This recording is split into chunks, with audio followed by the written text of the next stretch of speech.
CTET paper 2 की तैयारी के लिए पॉलिटिकल साइंस के 3 पार्ट कक्षा 6, 7, 8 के अपलोड कर दिए गए हैं। उस वीडियो को आप लोगों ने बहुत ज़्यादा प्यार दिया और उस पर लगातार कमेंट आए कि आप ज्योग्राफी और हिस्ट्री को भी कवर करा दीजिए। तो आज का ये वीडियो कक्षा 6 की किताब हिस्ट्री का रहेगा, तो वीडियो को शुरुआत से अंत तक देखिएगा। मैम आपको यहाँ पे कक्षा 6 की हिस्ट्री को बहुत ही अच्छे से एक्सप्लेन करेंगी। ये पहला वीडियो है उनका, तो आप सबका सपोर्ट चाहिए। अगर आपको ये वीडियो पसंद आता है तो हमें कमेंट करके ज़रूर बताइएगा कि मैम का परफॉर्मेंस कैसा रहा, तभी आगे की सीरीज़ कंटिन्यू की जाएगी। ठीक है, हमारे पास समय का अभाव है, हम चाहते हैं कि आपका सिलेबस कंप्लीट कराया जाए। तो ये वीडियो शुरू करते हैं हम। कमेंट करके ज़रूर बताइएगा, लाइक करें ना करें, कमेंट ज़रूर करें ताकि हमें पता चले रिस्पांस कैसा है, आपको समझ में आया कि नहीं आया, ताकि जिसने भी इस वीडियो को तैयार किया है उसको भी मोटिवेशन मिल सके। तो चलिए शुरू करते हैं। Everyone, welcome to one day exam study. आज के इस वीडियो में आप सभी का बहुत बहुत स्वागत है। आज हम एनसीईआरटी में क्लास 6 के हिस्ट्री का फर्स्ट चैप्टर के महत्वपूर्ण बिंदुओं को पढ़ने जा रहे हैं, जो आपके एग्ज़ाम के लिए बहुत ही ज़्यादा महत्वपूर्ण है। तो आज का हमारा चैप्टर है क्या, कब, कहाँ और कैसे।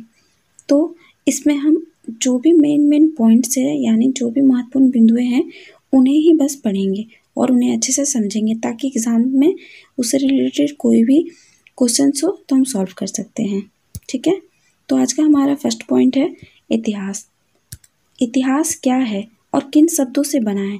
तो इतिहास इति जोड़ ह जोड़ आस से बना है और इसका अर्थ होता है ऐसा निश्चित रूप से हुआ। जो घटनाएं प्राचीन काल में घटित है, उन घटनाओं को जानने के लिए हम इतिहास शब्द का प्रयोग करते हैं। अब हम देखेंगे नर्मदा नदी के बारे में कि नर्मदा नदी इतिहास में क्यों बहुत ही ज़्यादा इम्पोर्टेंट है। तो जो नर्मदा नदी है, इसी जगह पर कई लाख वर्ष पहले लोग यहीं पे रह रहे थे और यहीं पे रहने वाले लोगों को कुशल संग्राहक भी कहा गया। कुशल संग्राहक किसे कहा गया? तो जो नर्मदा नदी के तट पर रह रहे थे, उन्हीं लोगों को, आरंभिक लोगों को कुशल संग्राहक कहा गया। और ये अपने जंगल के विशाल संपदा से परिचित थे। मीन्स ये जो जंगल के आसपास के जितने भी जंगल, जानवर, फल फूल, कंद मूल, पेड़ पौधे, वनस्पतियों, सभी चीज़ों से ये क्या थे? परिचित थे। अब हम देखेंगे आखेट के बारे में कि आखेट किसे कहा गया और आखेटक किसे कहा गया। तो जो लोग शिकार करते थे, तो उन शिकार को क्या कहा गया? आखेट कहा गया। और शिकारियों को क्या कहा गया? आखेटक कहा गया। और ये किन्हें कहा जाता है? ये जो कुशल संग्राहक हैं, इन्हीं लोगों को आखेट और आखेटक शब्द से जाना गया है। अब हमें ये जानना है कि जो गेहूँ और जौ जैसी फसलें थी, ये किन क्षेत्रों में सर्वप्रथम उगाई गई थी और ये कब उगाई गई थी। तो गेहूँ और जौ जैसी फसलें सर्वप्रथम सुलेमान और किरथर की पहाड़ियों में उगाई गई थी। और ये पहाड़ियाँ कहाँ हैं? ये पाकिस्तान और अफ़गानिस्तान वाले क्षेत्र में है और ये क्षेत्र हमारे देश के उत्तर पश्चिम क्षेत्र में पड़ता है। इन्हीं क्षेत्रों में लगभग 8000 वर्ष पूर्व ये गेहूँ और जौ फसलें उपजानी शुरू की गई थी। तो आपको यहाँ पे बस इतना याद रखना है कि गेहूँ और जौ जैसी फसलें कब उगानी शुरू की गई थी। तो गेहूँ और जौ जैसी फसलें 8000 वर्ष पूर्व उगानी शुरू की गई थी। और यह किन क्षेत्रों में उपजानी शुरू की गई थी? तो इस सुलेमान और किरथर की पहाड़ियों में।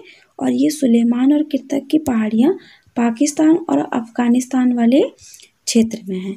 आप यहाँ देख सकते हैं कि पाकिस्तान और अफ़गानिस्तान वाले क्षेत्रों में सुलेमान और किरथर की पहाड़ियाँ दर्शाई गई है। और जो हमारे आरंभिक लोग जिस नदी के तट पर रहते थे, वह नदी हमारे देश के मध्य भाग में स्थित है। तो अब हम आगे बढ़ते हैं। अब हम देखेंगे जंगली जानवरों के बारे में। तो जो आरंभिक लोग थे इन्होंने क्या किया, सबसे पहले भेड़ बकरी गाय बैल जैसे पशुओं को पालतू बनाना शुरू किया गया। हमें पता है कि जो आरंभिक लोग हैं उन्होंने सर्वप्रथम कुत्ते को पालतू बनाया, लेकिन कुत्ते से पहले भी कुछ जानवरों को पालतू बनाया गया था। जो जानवर थे भेड़ बकरी गाय बैल जैसे पशु हैं, लेकिन कुत्ते का प्रमाण हमें साक्ष्य मिला है, जिसके वजह से हम जब भी हमारे क्वेश्चंस में यह आता है कि सर्वप्रथम वो किन चीज़ों को पालतू बनाए थे आरंभिक लोग, तो हमारा आंसर होता है कि कुत्ते को वो पालतू बनाए थे।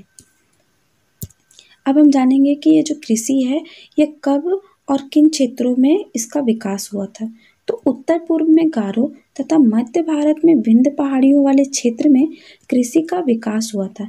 जहाँ सबसे पहले चावल उपजाया गया था वे स्थान विंध्य के उत्तर में स्थित है। अब आप यहाँ देख सकते हैं गारो विंध्य पहाड़ियाँ। तो ये जो है गारो पहाड़ियाँ यह ब्रह्मपुत्र नदी के आसपास वाले क्षेत्रों में है और इन्हीं क्षेत्रों में सर्वप्रथम चावल को उपजाया गया था।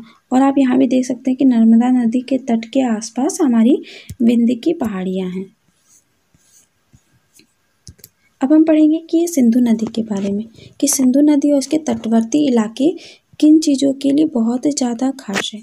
तो सिंधु तथा इसकी सहायक नदियों के किनारे 4700 वर्ग पूर्व कुछ आरंभिक नगर फैले फूले, वहीं गंगा और इसकी सहायक नदियों तथा समुद्र तटवर्ती इलाकों में 2500 वर्ष पूर्व नगरों का विकास हुआ।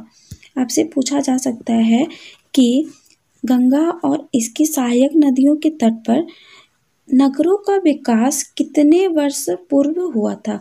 तो हमारा आंसर होगा कि नगरों का विकास 2500 वर्ष पूर्व हुआ था। और अगर पूछा जाए कि सिंधु और इसकी सहायक नदियों के किनारे नगरों का विकास कब हुआ था, तो सिंधु और इसकी सहायक नदियों के किनारे नगरों का विकास 4700 वर्ष पूर्व हुआ था। अब हम देखते हैं गंगा के बारे में। गंगा और सोन नदी किस लिए और किस चीज़ की वजह से बहुत ही ज़्यादा महत्वपूर्ण है। तो गंगा तथा इसके दक्षिण में जो सोन नदी है उसके आसपास का जो क्षेत्र है उसे मगध के नाम से जाना गया। ये जो क्षेत्र है इस क्षेत्र को किस नाम से जाना गया, तो इस क्षेत्र को मगध के नाम से जाना गया। अब अगर आपसे पूछा जाए कि मगध किस नदी के किनारे है, तो मगध गंगा तथा इसके दक्षिण में जो सहायक नदी है सोन, इसके आसपास के प्राचीन काल में जो क्षेत्र थे उन्हें मगध के नाम से जाना गया था। इसके शासक बहुत शक्तिशाली थे, उन्होंने एक विशाल राज्य स्थापित किया था। अब हम देखेंगे पड़ोसी देशों को कौन कौन से देश दर्शाते हैं। तो दक्षिण एशिया आधुनिक भारत पाकिस्तान बांग्लादेश नेपाल भूटान श्रीलंका और अफगानिस्तान ईरान चीन तथा म्यांमार आदि पड़ोसी देशों को दर्शाते हैं। अब हम जानेंगे कि उपमहाद्वीप किसे कहते हैं।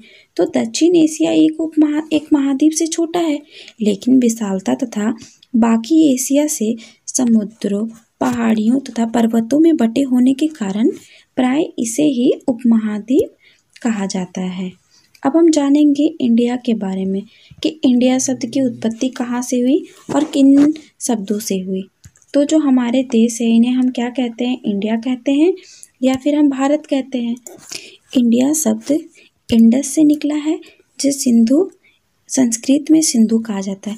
लगभग 2500 वर्ष पूर्व उत्तर पश्चिम की ओर से आने वाले ईरानियों तथा यूनानियों ने सिंधु को हिंदोश तथा इंडोस कहा और इसी नदी के पूर्व में जो लोग स्थित थे भूमि प्रदेश से आने वाले लोगों ने हमारे देश को क्या कहा, तो इंडिया कहा।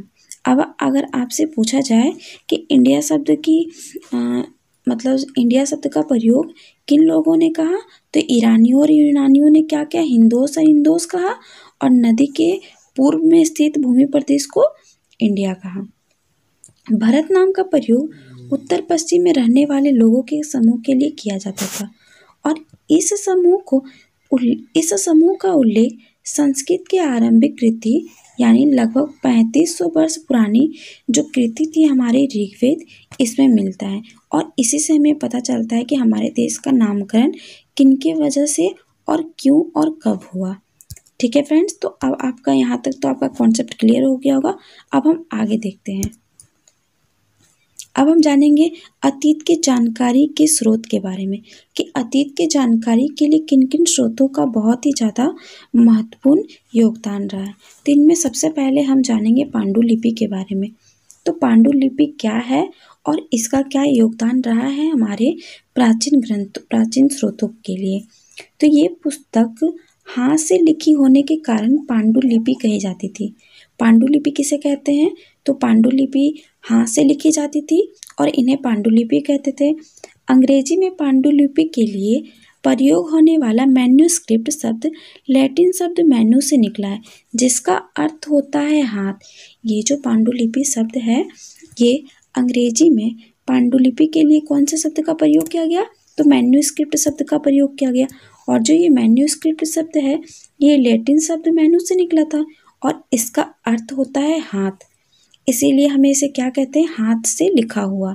ये पांडुलिपि प्राय ताड़पत्रों तथा हिमालय क्षेत्र में उगने वाले भुर्ज नामक पेड़ की छाल से विशेष तरीके से तैयार भोजपत्र पर लिखी मिलती थी। किस पे मिलती थी? तो ये पांडुलिपि प्राय ताड़पत्रों और हिमालय क्षेत्र में उगने वाले भुर्ज नामक पेड़ की छाल से विशेष तरीके से तैयार भोजपत्र पर लिखी मिलती थी। ये पांडुलिपियां मंदिरों, विहारों में प्राप्त होती थी और इन पुस्तकों में धार्मिक मान्यताओं, व्यवहारों, राजाओं के जीवन, औषधियों तथा विज्ञान आदि सभी प्रकार के विषयों की चर्चा मिलती थी। अगर आपसे पूछा जाए कि पांडुलिपि हमें कहाँ से प्राप्त हुई हैं, तो हमारा आंसर होगा मंदिर और विहारों से। ठीक है।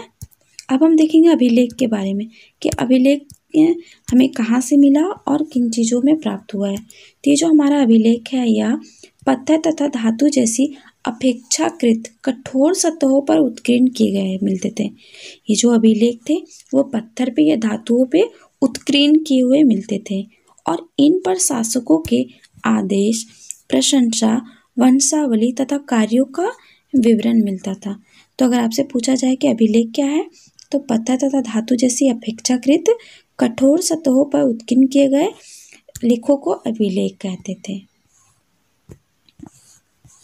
अब हम जानेंगे इतिहास के लिए हमारा जो लिखित स्रोत है वो क्या है और कौन कौन से बहुत ही ज़्यादा महत्वपूर्ण है। तो लिखित स्रोत में हम सबसे पहले महाकाव्य, कविताएं और नाटक का बहुत ही महत्वपूर्ण स्थान देंगे, क्योंकि हमारे जो प्राचीनतम स्रोत है उनमें इनका बहुत ही ज़्यादा योगदान रहा था और इनके द्वारा ही हम अपने प्राचीन स्रोतों को, प्राचीनतम घटनाओं को अच्छे से जान पाते हैं। इनमें से कई संस्कृति, प्राकृत तथा तमिल में लिखी मिलती थी। ये जो कविताएं, महाकाव्य और नाटक थी, यह यहाँ संस्कृति शब्द का यूज़ हो गया है, बट यहाँ संस्कृत होगा। संस्कृत, प्राकृत तथा तमिल में लिखी हुई मिलती थी। प्राकृत भाषा का प्रयोग आम लोग करते थे।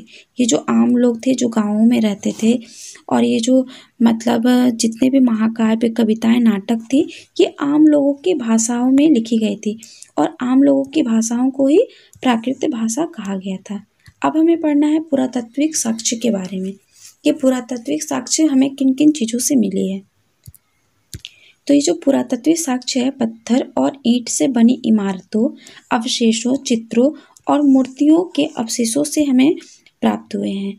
अब हमें जानना है कि ये पुरातात्विक स्रोतों में, पुरातात्विक साक्ष्यों में ईंट और पत्थरों से तो मिले हैं, इनके अलावा और किन किन चीज़ों से मिला है? तो इनके अलावा औजार, बर्तन, हथियार, आभूषण और मोहरों इत्यादियों से हमें पुरातात्विक साक्ष्य मिला है और जानवरों, चिड़ियों, मछलियों, अस्थियों इत्यादियों से भी ये प्राप्त हुआ है। पांडुलिपि अभिलेखों तथा पुरातत्व से ज्ञात जानकारियों के लिए इतिहास का प्राय स्रोत शब्द का प्रयोग करते हैं। अब हमें ये भी जानना है ना कि जो स्रोत शब्द का प्रयोग है ये किन लोग करते थे? तो इनका प्रयोग इतिहासकार प्राय स्रोत के लिए करते थे। इतिहासकार उन्हें कहते हैं जो अतीत का अध्ययन करते हैं। ठीक है, चलो इतिहास और तिथियां। वर्ष की गणना ईसाई धर्म प्रवर्तक ईसा मसीह के जन्म की तिथि से की जाती है और ईसा मसीह के जन्म की पूर्व की सभी तिथियां ईसा पूर्व यानी ईसा से पहले और ईसा या अथवा ईसा के जन्म के बाद के रूप में मानी जाती है। अंग्रेजी में बीसी, हिंदी में ईसा पूर्व के नाम से जाना जाता है, जिसका तात्पर्य होता है बिफोर क्राइस्ट यानी ईसा पूर्व होता है। तो फ्रेंड्स, हमने चैप्टर्स के सारे महत्वपूर्ण बिंदुओं को किया, जिससे आपके एग्ज़ाम में आपको बहुत हेल्प मिल सकती है। तो thank you so much friends. उम्मीद करते हैं ये क्लास आपको पसंद आई होगी। तो जैसा कि हमने आपसे शुरुआत में ही कहा था कि आपको कमेंट करके जरूर बताना है, और यहाँ पे पॉलिटी के वीडियो का लिंक आ रहा होगा, उसको आप क्लिक करके देख सकते हैं। इस वीडियो को देखने के लिए बहुत बहुत धन्यवाद।